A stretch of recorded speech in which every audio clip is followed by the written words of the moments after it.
I would just note for my colleagues on the other side of the aisle who are former prosecutors, you well know that the opinions of a journalist don't amount to actual evidence of anything, and it is a sign of the desperate attempt to satisfy your conspiracy theories that you're bringing a fringe right reporter to provide evidence for your investigation, and I yield back. Gentleman yields back. The chair now recognizes Mr. Johnson from Louisiana. I'm so grateful for that segue from Mr. Golden, because we're about to talk about hard evidence here. It's really ironic this hearing is covering the left's censorship of opposing viewpoints, and you've all seen it on display all day long. They've been doing exactly that. They've been trying to bully and defame our witnesses and try to cover up their opinions. They actually began the hearing with a motion to prevent them from testifying. You can't make this stuff up. It's on broad display for everybody. They did the same thing yesterday in the hearing with the IRS whistleblowers. You know why? Because the Democrats are panicked right now.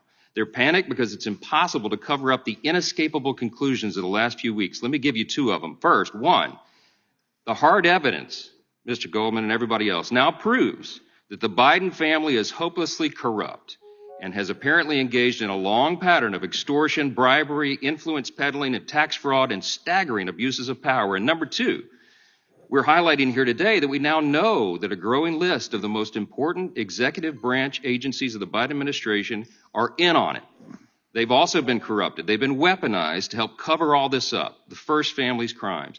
When we summarize all this stuff, it sounds like a premise of a dystopian novel or something, but it's actually happening right now on our watch.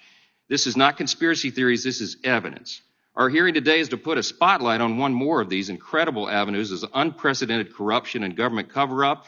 And here again, a federal court has just affirmed all that hard evidence. It proves that the White House, the Department of Justice, and the FBI, among other agencies, threatened and coerced the social media platforms to censor and suppress disfavored viewpoints and conservatives' social media posts online. I'm grateful we have with us today two individuals, Mr. Kennedy and Ms. Harris, who are directly impacted by that censorship, and the third, Mr. Sauer, who we're about to speak with, serving as lead counsel in the landmark lawsuit against the federal government on this issue. Let's talk facts. The American people are not aware of the magnitude of this case, Mr. Sauer, and its profound implications because most of the mainstream media is in on it too, and they're trying to bury the story.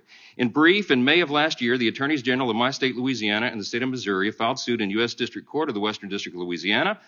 This blatant censorship. They went after the blatant censorship by the Biden White House in 9 of its federal agencies. 2 weeks ago on Independence Day, the district court issued a truly extraordinary 155-page court opinion, a ruling granting the plaintiff's request for preliminary injunction. Mr. Sauer, your lead counsel in that litigation. You referenced some in your opening statement, but let's do it again here because they don't seem to be paying attention. Can you give a summary again of some of the key components of that opinion and the basis for it? I know you mentioned there were 82 pages of detailed factual findings, right?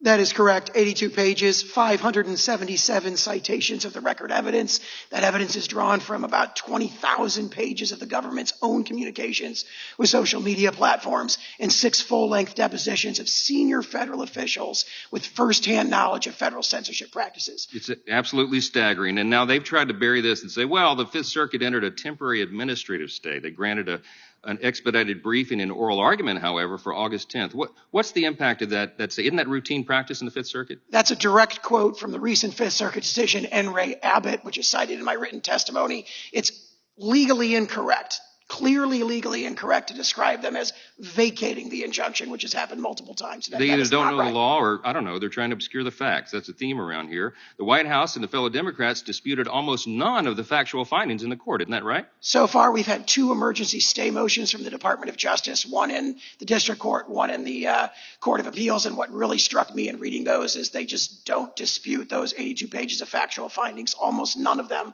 are directly disputed in what they've filed so far. So at the very beginning of this lengthy opinion, the court explains the staggering scope of the government censorship uncovered here. At page 2, the court explains, quote, if the allegations made by the plaintiffs are true, the present case arguably involves the most massive attack on free speech in United States history. The court called it dystopian, Orwellian.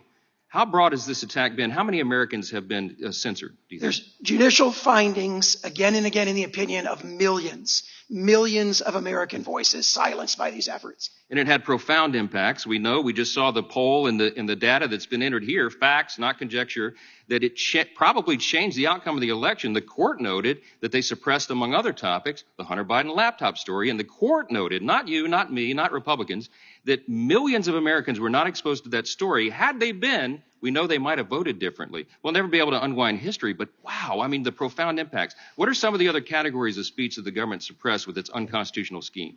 Well, the court made findings on that. I just quote them: opposition to COVID-19 vaccines, opposition to COVID-19 masking and lockdowns, the lab leak theory of COVID-19, opposition to President Biden's policies, statements that the Hunter Biden laptop story was true, opposition to the policies of government officials in power. All were suppressed. And that's just some examples, many other examples in the court's findings and in the discovery in the case. I so wish I weren't out of time. I yield back.